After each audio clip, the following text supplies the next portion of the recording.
Hola, mis amigos. Bienvenidos a Dishing Out. Mañana es el 5 de mayo y también es un Taco Tuesday. Por eso vamos a cocinar carnitas, tacos y salsa verde. Oh, por favor.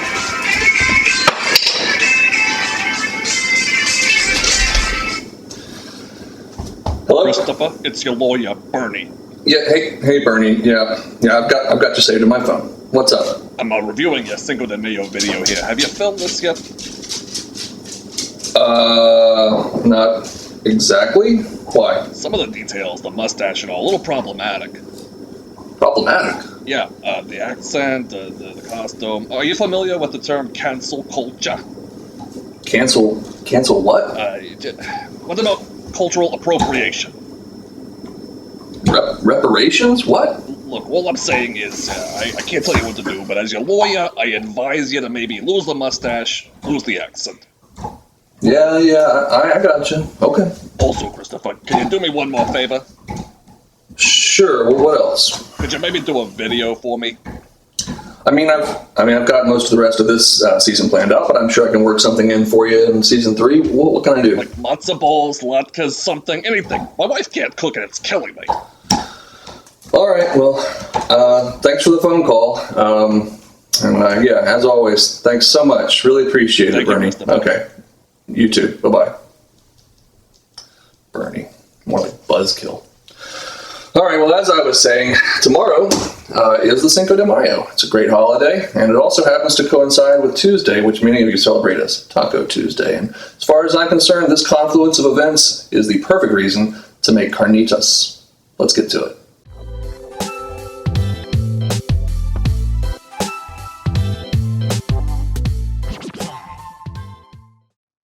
Our carnitas will begin with pork shoulder, sometimes called pork butt or Boston butt, and I've got about 3 to 3.5 pounds of it here.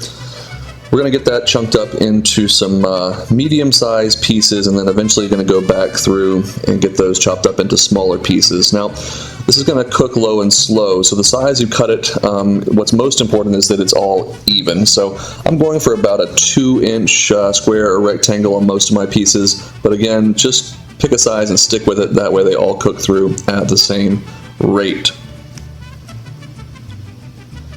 Now once you've got your pork all cut up into the individual pieces, you can get that into a bowl and give it a very aggressive peppering as well as salting. We can always add a little later, but we want to get a lot of it on there right now. Mix all that together until everything is nicely seasoned. And now it's time to get your largest Dutch oven or pot over medium-high heat and add in a splash of olive oil, maybe about a tablespoon or so. And now what you're going to do is take each little piece of pork and place it lovingly in the bottom of that ripping hot pot so we can get a very nice brown sear on it. Now don't overcrowd the pan. If you put too much in at once, you're not going to get the sear that you're looking for. Once it's deeply browned on one side, flip it, brown it on the other side, and then once it looks nice and golden brown, get it out and onto a plate to rest. Now you may need to work in batches to get all of your pork done, so go in with your second batch.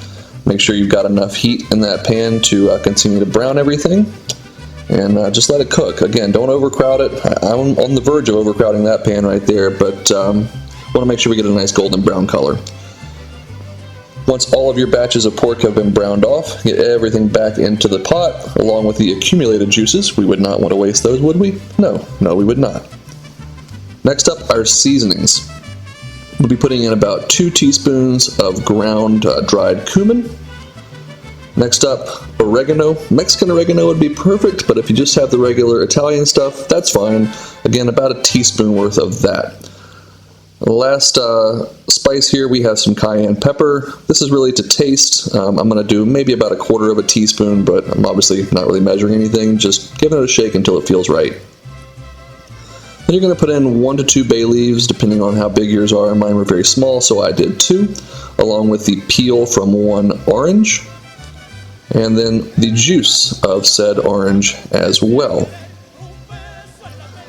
The last ingredient here is about 2 to 3 cups of whole milk. I know, looks a little weird, sounds even weirder, but just go with me on it, okay? Once you've got enough to almost cover your pork, Go ahead and kind of stir everything together, mash that peel and mash the pork down into the pot. Bring it up to a simmer. Looks kind of weird, I know.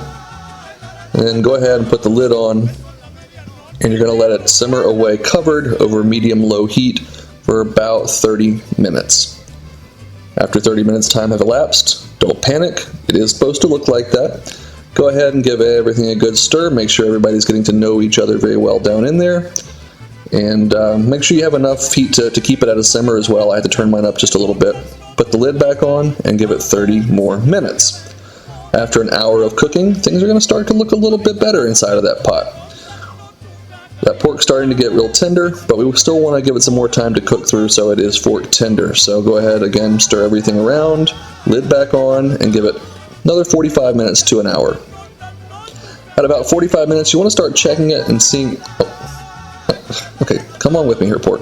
You want to get it to where it's fork tender, where the meat just kind of flakes away when you put your fork in it, but it's not completely and totally falling apart.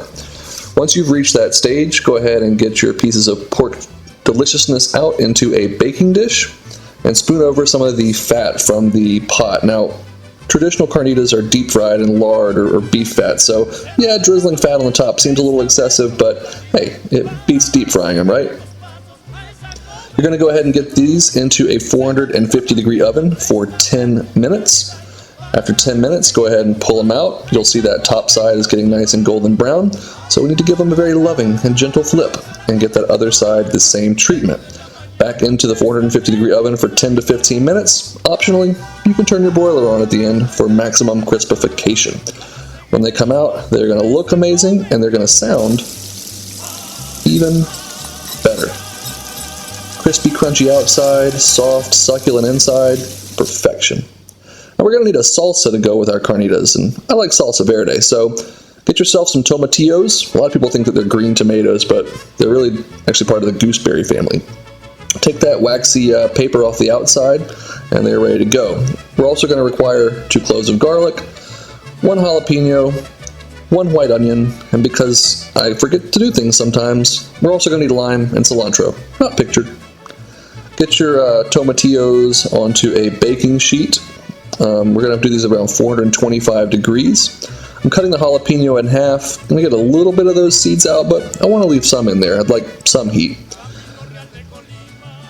And we're going to also get a little bit of oil just to help the heat transfer into the food as it cooks. Let me grab that real quick.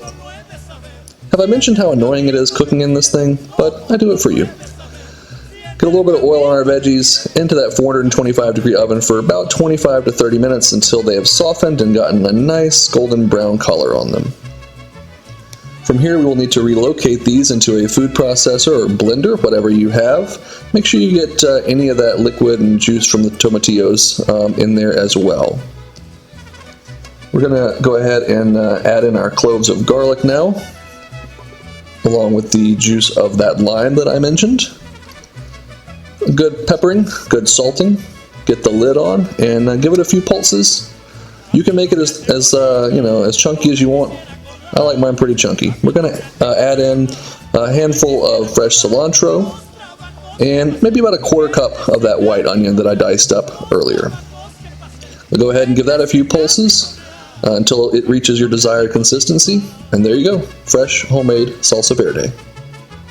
When it comes to plating these, I mean, you could do a nice deconstructed plate and throw everything in different corners, and I like making tacos. So we're going to smash up our carnitas, add a little bit of that salsa to it, and even though it's already in the salsa, I like to add some just fresh diced up white onion on top, along with a little sprinky dink of cilantro that's been minced up, and finally some impossibly thinly sliced jalapenos. There you are. Happy Cinco de Mayo. So it takes a little bit of work, but the final product is, I believe, totally worth it. Let's give these a try. A little fresh lime juice on top there.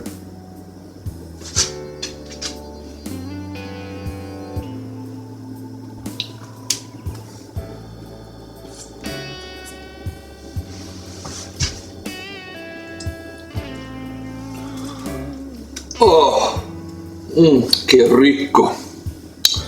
It's so good. The pork is crispy on the outside. It's still tender and succulent and juicy. That salsa has a really nice spice to it, a nice,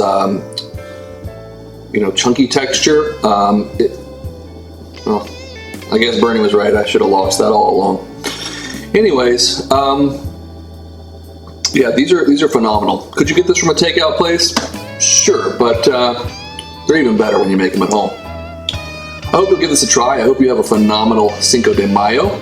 And until I see you again, saludos y ve a hacer algo delicioso.